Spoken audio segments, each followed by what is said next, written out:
يقول بريدة رضي الله عنه لما جعلت قريش 100 من الإبل لمن يرد النبي المصطفى صلى الله عليه وسلم.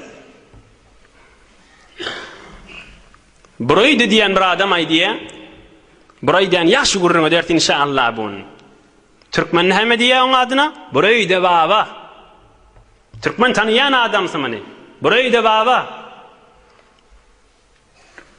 Burayda aydiye Medine'nin kolayına biz ova olup otuyorduk. Bize haber geldi. Her kim Muhammed Peygamber'i öğürüp getirse 100 diye verecekti, biz eşittik diye. Medine'nin yolunda olsa biz Medine'ye bir yakın taifa, yakın ova 70 adam olup Medine'nin yollarına aylanıp geldik diye.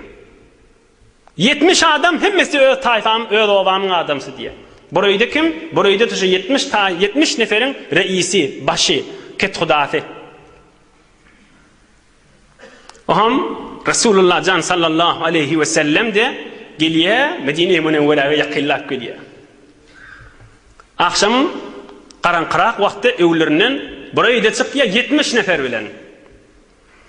Ağa kulağasın. Resulullah canay diye karanqı vakti satışıyla.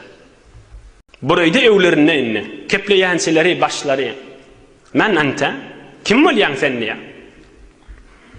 Onun ol burayı da ay diye. Kultu Burayda. Men adım Burayda deyip. Burayda deydiğinin manası savcacık deydiği. Savcak. Kılgının aksi de savcacık deydiği. Men adım Burayda deyiptir.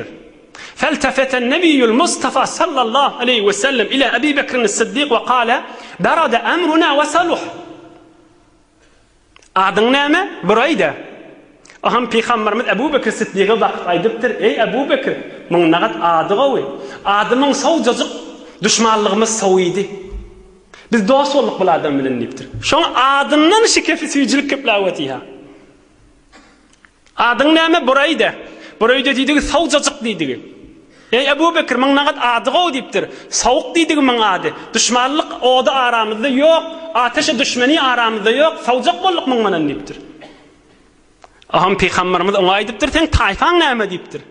Burayı da aydıptır, men taifam Eslem deyiptir. Aham Peygamberimiz Ebu Bekir Sıddık'a vakittir. Nağat men taifası oğul.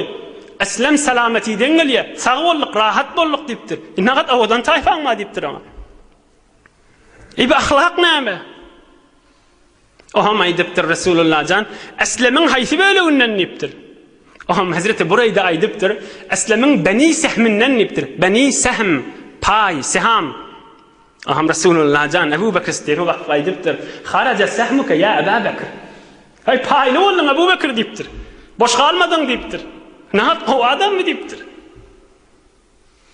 Buraydan adından, tayfasının adından qav kepler, füzü kepler çıkarıp atayım. Aham karanqın içinde burayı da soraptır. Vemen ente? Sen kim olyan deyiptir. Resulullah candan soraptır. Onun Resulullah sallallahu aleyhi ve sellem aydıptır. Ana Muhammed Resulullah İbni Abdillah. Men Muhammed İbni Abdullah Resulullah deyiptir. Aham Resulullah can vakt versen sana Kur'an-ı Kerim'den Allah'ın kelamından okuyayınıp okuyuptur. Hudaya bende olmağa çağırıptır. Dini İslam'a çağırıptır. Aham burayda ne deyip geldi yani? Resulullah'ın öldüreyim deyip gelen adam 70 nefer olup. Aham burayda aydıptır. Eşhedü en la ilahe illallah ve enne Muhammeden abduhu ve resuluhu. Müslüman olup kelime-i şehadet aydıptır. Aham kavmına aydıptır. Ey kavmim deyiptir. Resulullah'ın ödü üstümüzden gelip imana gireyleyin deyiptir. 70 nefer 70'te şu vakit iman kelimesini aydıp hemmesi Müslüman oluptur. Yolun uğruna Mekke-i Mükerreme'de 13 yıllap can çekip Allah'ın kelamını okuyup doğa 70-80 nefer Mekkeli Müslüman olmalı. Onun dersin işte uğruna da illa. 70 nefer biri de kalmanlar. Hemmesi Müslüman olupturlar. Hemmesi Resulullah canın sahabası olupturlar. İmana giriptirler, nura giriptirler, hidayete giriptirler, Allah'ın rahmetine giriptirler. Aham Peygamberimiz sallallahu aleyhi ve sellem yatsı namazın vakti oldu deyiptir olara. Tertibini öğretiptir. Men imam oların siz de iyilinde durup üyersiniz deyiptir. Fesalla Resulullah sallallahu aleyhi ve sellem el-işâ'a ve sallu halfehu. 70 nefer Ebu Bekir Sıddık hem Mescid Resulullah'ın iyilinde üyüp yolla çöl meydanına yatsı namazı okuyuptırlar. Aham Peygamberimiz sallallahu aleyhi ve sellem qavqulağasın. Bir kefa ediptir. Eslem salamahallahu ta'ala. Qifar qafarallahu ta'ala laha. Wallahi ma ana qultuhu walakin Allah ta'ala qalahu. Kaza fi sahih al-Jami' as-Saghir. Buraydan tayfasının adı ne molli? Eslem molli. Resulullah cehenneme deyiptir şoňa hoş bolup. Eslem salamahallah. Eslemi Hudaý dünya ahiretlerini abad etti deyiptir.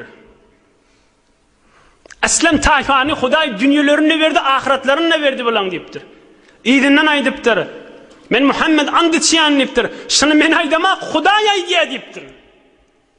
Wallahi ma ana qultuhu walakin Allah Taala qalahu. Eslem salamahallah. Eslem diyen tayfan Hudaý Taala iki dünýäsini abad etdiğini men Peygamber aýdama Hudaý aýdýar diýipdir. Ve Qafar diyen tayfanda Hudaý Taala günahlerini geçti. Menne Hudaý aýdýar men aýdamak diýipdir Resulullah can. Hudaýy hoş etmek, Resulullah'ı hoş etmek nagat hayır dogaldır ya. Hudaýy hoş etmek, Resulullah'ı hoş etmek aya boş verecek mi? Boş veren insanlar, biwefa insanlar, namart insanlar. Bir oğlanın yaqydın ne kadar iyidinne gelip hoş edeyin demel ahirde qawk gövermeli seni. Ahirde hit etip gövermeli, ahirde puç etip gövermeli, ahirde yürüğün yakıp gövermeli. Ama Allah Teala durşuna vefadır. Vefa birine 10 vererin. İhlasın mutu 100 vererin, 1000 vererin, artık müşte vererin deyiptir Allah Teala. İnsan bir vefadır. İnne Resulullah ona bir hayır doğan etiptir. Emma burayı devaba Türkmen tanıya dedik yankı buraydan nahilli. Buraydan bir oğlu varmıştık olay diye. Yaqulu ibnuhu sami'tu walidi Burayda radıyallahu anh أن النبي صلى الله عليه وسلم قال له ولحكم بن العمر القفاري أنتما عينان لأهل المشرق. Peygamberimiz bir wagt yankı Burayda fa yankı Burayda musulman molli 70 nefer oğlutsa musulman molli. Şoňa Peygamberimiz ve Hakim ibn Amr iki nefer aýdypdyr. Siz Meşrik tarafın gözü yok adamın gözü susap duran adamlarında çeşmesisiz deyiptir. İkisinin de makbareti yerde Marada, Türkmenistan'ın Marasında. Resulullah can dünyadan geçenden sonra din yayırı değil, İslam yayırı değil, bikar oturmaylı deyip gelip Medine-i Münevvere garip taraf, Günmatar tarafta Peygamberimiz aydıptır, ey Burayda ve ey Hakem, sizin ikiniz gündoğur tarafın çeşmesidirsiniz, nurdursiniz siz deyiptir. Şu ikisi de sonram geliye, Horasan tarafa gelip, Marda'da kalıp, ılım seçip, şu mahalle makbaret şotada. Ziyaret, mübarek ziyaret kat şotada. Hazreti Burayda, Türkmen name diye, Burayda baba diye. Hazreti Burayda, radıyallahu anh, şol Burayda şol, Resulullah can, Medine var yaka, yolla musulman olan Burayda baba şol. 70 nefer ö tayfasından bir daqiqanın içinde musulman eden adamşa. Sonra hem de iman, din seçeynlip, nur İslam seçeynlip, yurdunu ep berip, sonra oğlun şoğulen şotada kalıp, marlı olkiden adam. Radiyallahu anh, Hudaý ruhun hoş etsin on.